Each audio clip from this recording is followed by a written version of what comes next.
Okay, we are on episode 8 for Dumpling School. This is where we learn how to be great wives. Uh, and again, some of the language that might be used is from the work of Chase Joseph. You can find him at school.com/. CS Joseph. That's SKOOL.com/CS Joseph. I will put the link in the description. And it's a good way to learn psychology, learn how to do different things.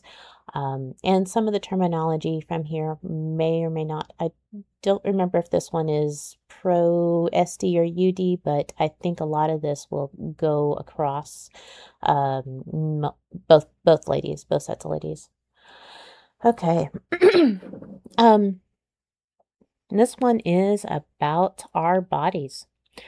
I have seen things in the chats and things in commentary about what I should do, what should I do, how should I look, how should I dress, all kinds of things. It's going to be actually commented a little bit more when we talk about the maiden archetypes.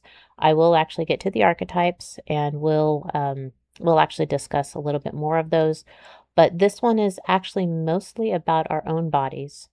So I am going to divide some of the categories as to married and not married, or basically I have a boyfriend, lover, husband, however, whatever language you're using there. So the first part is this is something I've grown up with, and this might just be part of type of why I latched onto this. But our body, sorry.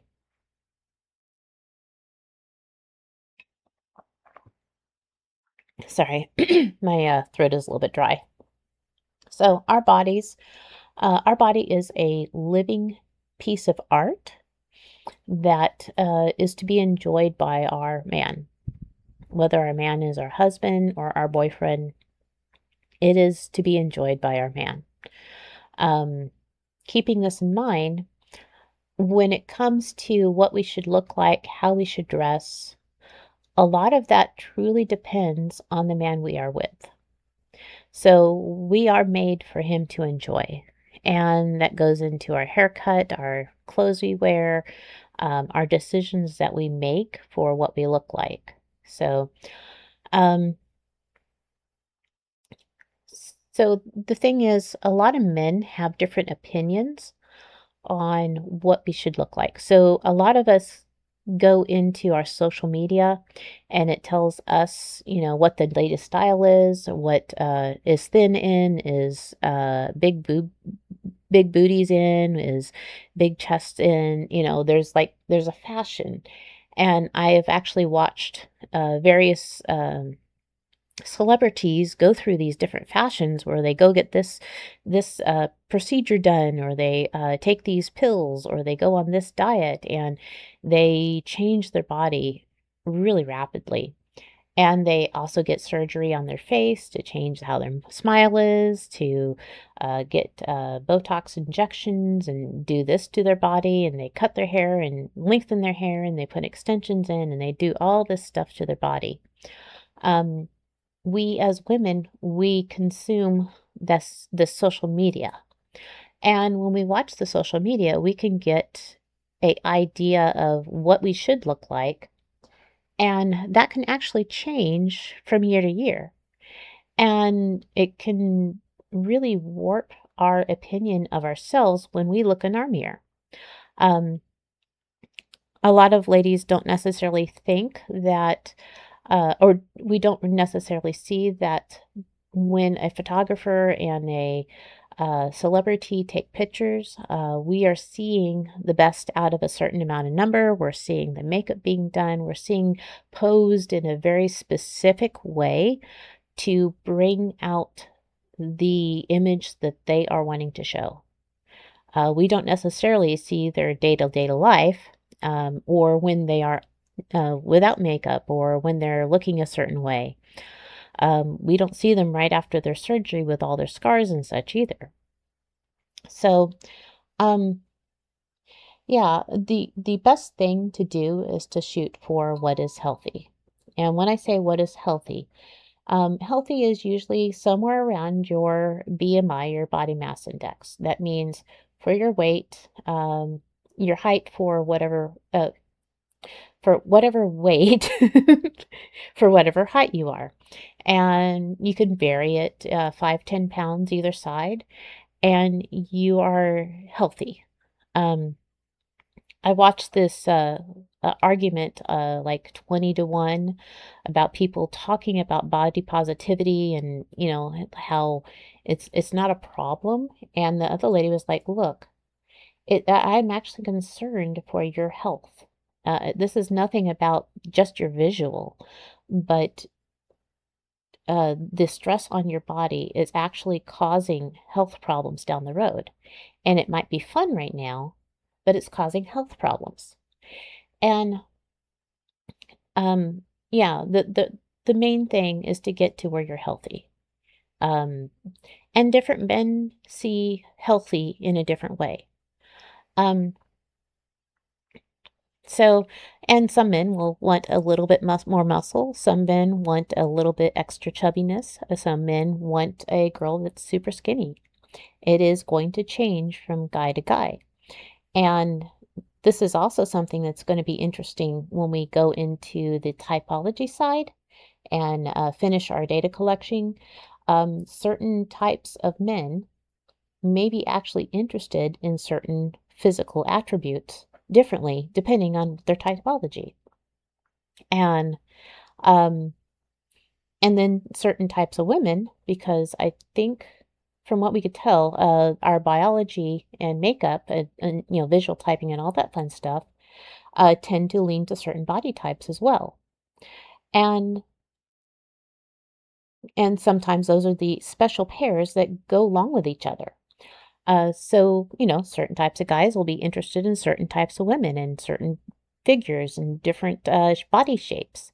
And this is cool. Us ladies do the exact same thing.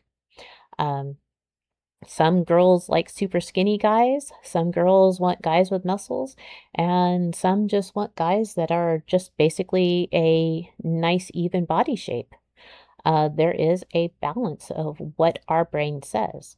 But our brain is saying, hey, we want a guy that's healthy. Why do we want a guy that's healthy? We want a guy that can protect us. We want a guy that can provide for us.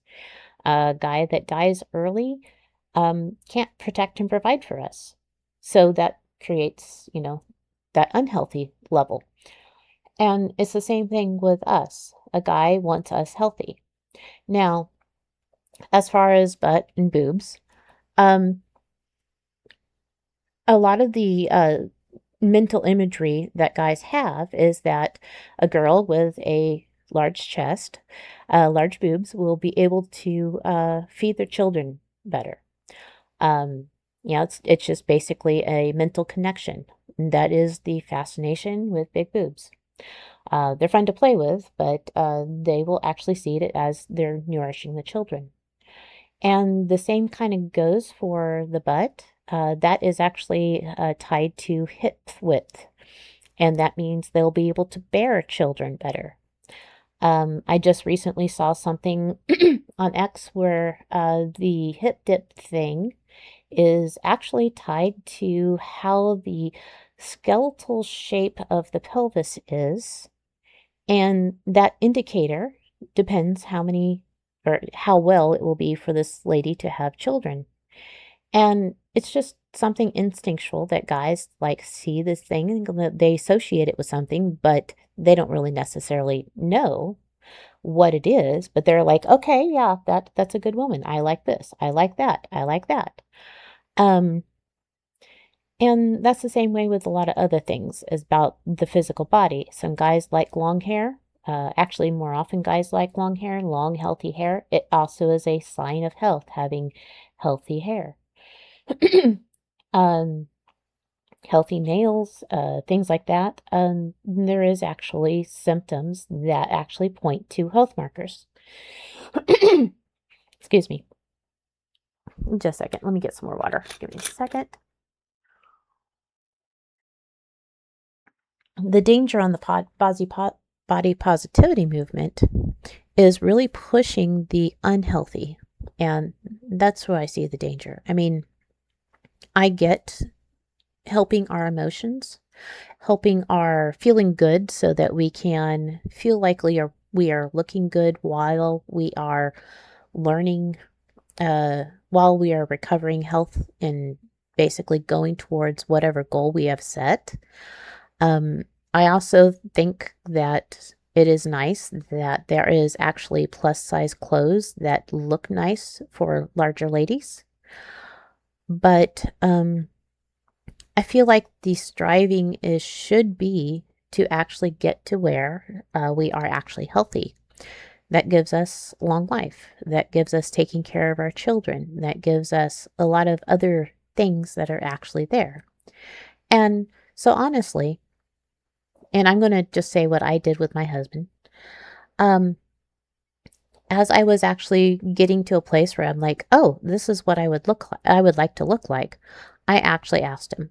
I just basically flat out asked him, like, okay, this is the top I'm going for, and this is the bottom I'm going for. What do you think? And he's like, yeah, I actually like that best. And I'm like, okay, cool. And that is what I'm aiming for.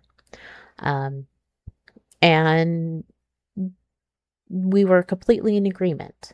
Now, I'm not there yet. I have work to do. I have plenty work to do. But the thing is, I asked him, and if he would, and I would actually do shaping differently if he gave me a different opinion. That's another thing.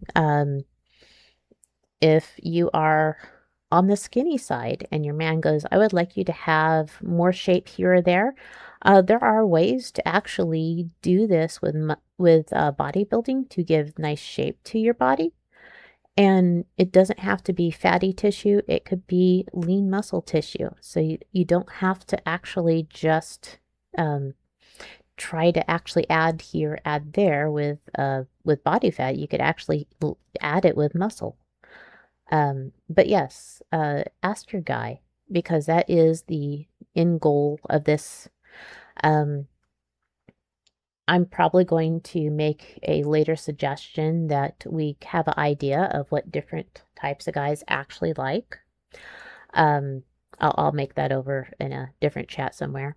Uh, you know what what is this type like actually like, and what is this type actually like? That way, us ladies that are not married, so not me, but let's say somebody else can say, oh yes, this type is the guy that I'm actually looking for.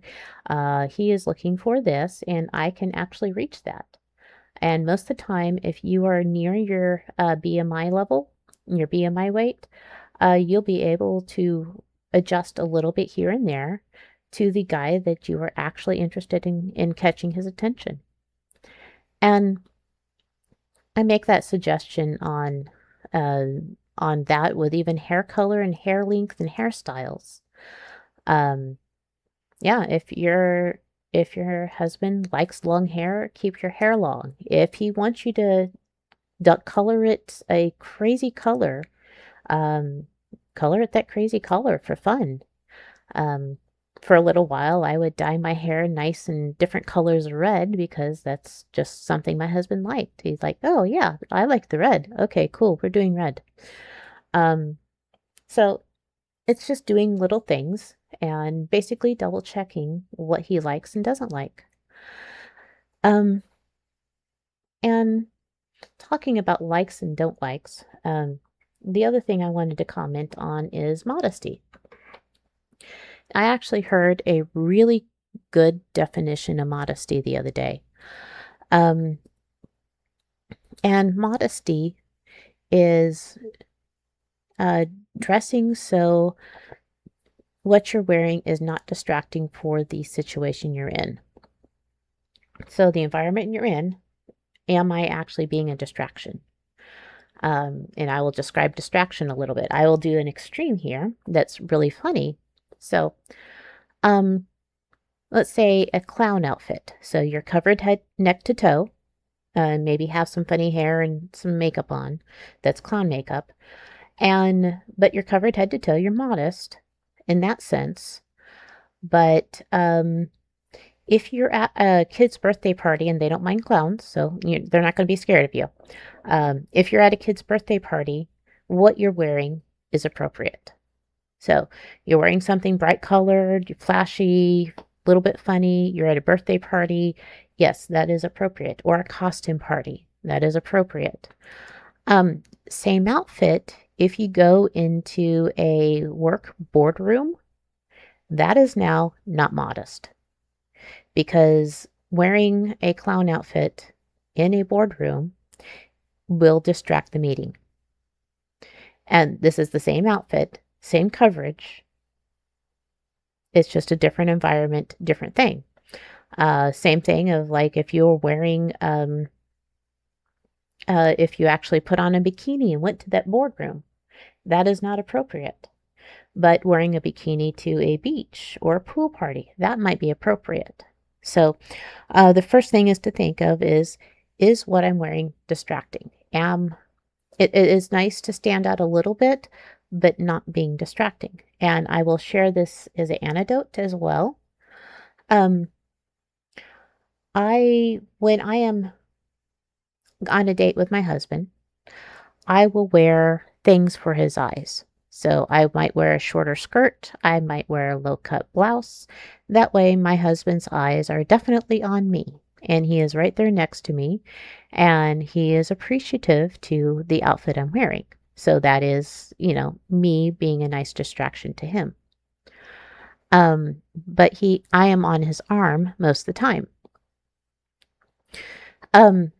I wore something that was fairly decent, but it was a little bit too low cut to work one day.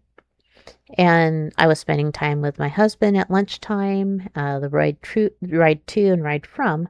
However, I ended up in a meeting with a male boss. I spent most of the meeting panicking that my shirt was too low. I was being a distraction. I was distracted. The boss in question was not actually keeping his eyes on my eyes and not where else, which is cool, but I was still feeling a distraction. I was feeling like I was being a distraction. I've had this happen in another place where I'm supposed to be around a bunch of girls, and there happened to be a guy in the room, and I wore a little bit too low cut, and I was like, ooh, wait a minute. I kept tugging on my shirt, hoping I could pull it up just a tiny bit more. I was being the distraction. I think a nice good guideline that I looked at online was about an inch of cleavage is usually acceptable in a business environment. Yeah. Also, if I was in an environment where most of the ladies in the environment would be more dressed, let's say I went to a place where it has the ladies would basically be covering no covering. I mean, not no covering, full covered body. I would try to dress appropriate. I would wear a mock turtleneck, something that would actually come up to my neck, and be politely dressed for the environment that I'm in. That is actually making sure I am not a distraction. And it's the same thing with there are clothes that I work out in. I work out in my house, and so I will wear the workout clothes that is a nice, good distraction for my husband, and it's enjoyable for his eyes. But I would not wear the same thing to the gym. I would make sure I was a little bit more covered going to the gym. And same thing. What kind of workout clothes? I have a special pair of shorts that emphasize my assets, and I have a sports bra that emphasizes my assets. It emphasizes my shape so that my husband can keep track of my progress and what I look like. So, yeah, it's just a little bit more revealing. We'll just put it that way. I would not wear that to a normal gym. I would make sure I had a little bit looser bottoms and a baggier shirt. Now, that's not to say that I would be completely trying to hide everything, but I would be a little bit more respectful in, how much my husband was, feeling comfortable with me showing. Um, yeah, I used to go with, like, a sports bra and tank top on to the gym before. A little bit baggy tank top, but not it's not, like, super baggy, hiding everything with, like a sweatshirt. Also, my shorts were, uh, tight, but not too tight type of thing. Yeah, the stuff from home, yeah, it's a little bit more revealing. I would not wear that outside. My husband would not be comfortable with me wearing that outside either. Also around the house, I have a handful of cute little dresses that are for my husband's eyes only. I would not wear those outside. My husband would not be comfortable with me wearing those outside either. And again, these are for his eyes only. They just reveal a little bit more and he enjoys it and just like, "Oh, cool. The piece of artwork is walking by. It's time to enjoy. Okay, she is past." Again, back to the beginning, yeah, your body is a piece of moving art for your husband. He should enjoy it. Um, yeah. Um, so yeah, let's see. Dressing to the occasion. Yeah. If I am actually invited somewhere, I will actually look to see what the occasion type is. Whether it's business wear, whether it's casual, whether it's business casual. Um, in my opinion, it is better to be overdressed than underdressed. Um, and that goes down to the shoes, the hair, everything. It is better to dress up than dress down. But a lot of times, right nowadays, there's a lot more, what was it called? Leniency. So a lot of workplaces do business casual, which allows some jeans. It allows a polo and jeans, and you could probably get away with some more comfortable shoes than wearing fancy dress shoes. Um, so yeah, dress to the occasions. Um, Also trying to find things appropriate to you might actually even just ask people what's appropriate for this. Um, I'm trying to think. Anything else? Modesty. Um, there was an issue a while ago, and when yeah, I'm not going to go into this one. It's about basically if my husband posts something one way, it shows like, oh, this is my beautiful wife. If I post it, it makes it look like I am just trying to show off and collect another guy. And so when posting selfies and pictures of myself, I try to make sure they are a bit modest because I am not looking for another man. I have one. Now, if my husband decides, hey, here, this is a pretty picture of my wife and, in this shirt, blouse, whatever, and he says, hey, yeah, look at this. And that's him posting and bragging. And that's him, like, oh yes, this is my beautiful wife. Um, but if I post it, it can look like I am trying to do something that I'm not. Also, Zoom calls. I make sure I'm modestly dressed for Zoom calls. Anytime I turn on a camera online, for men, I make sure I'm modestly dressed. Um, that way I won't be showing anything I'm not intending to show or looking like I am trying to get attention that I'm not. So, yeah, modesty and helping your body being a healthy size. Um, and that was actually my two big things I was going to cover for episode 8. So, uh, be tuned for more dumpling school in the future, and I will see you next time. Thank you.